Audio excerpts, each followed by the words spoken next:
नमस्कार मित्रांनो, आज आपण जाणार आहोत कोल्हापूर जवळील खडीचा गणपतीचे मंदिर पाहण्यास।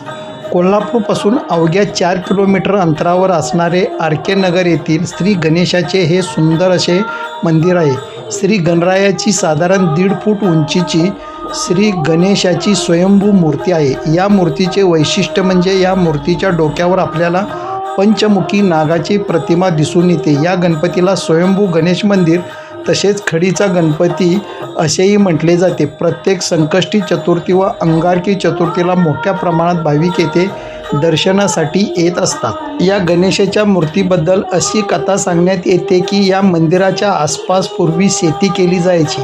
त्यावेळी एका शेतकऱ्याच्या शेतामध्ये ही मूर्ती सापडली।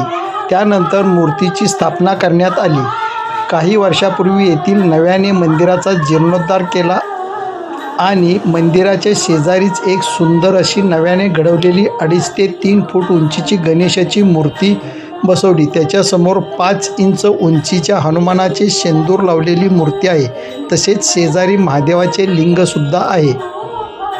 मंदिरामध्ये गणपती व कार्तिक यांच्या पृथ्वी प्रदक्षिणा व कुबेराचे गर्वहरण या कथेबद्दलच्या भिंतीवर श्री गणेशाचे चित्रशिल्प लावण्यात आले आहे। मंदिराच्या प्रवेशद्वारामध्ये 2 द्वारपाल आहेत व उंदीर आहे। मंदिरामध्ये भाविकांना बसण्यासाठी स्वतंत्र बसण्याची व्यवस्था आहे। कोल्हापूरपासून हाकेच्या अंतरावर असलेल्या येथील श्री गणेशाचे दर्शन अवश्य घ्यावे व येथील परिसर सुंदर ठेवावा। आपल्याला खडीचा गणपती ही माहिती कशी वाटली व मंदिर कसे वाटले हे आम्हाला कमेंटमध्ये जरूर सांगावे।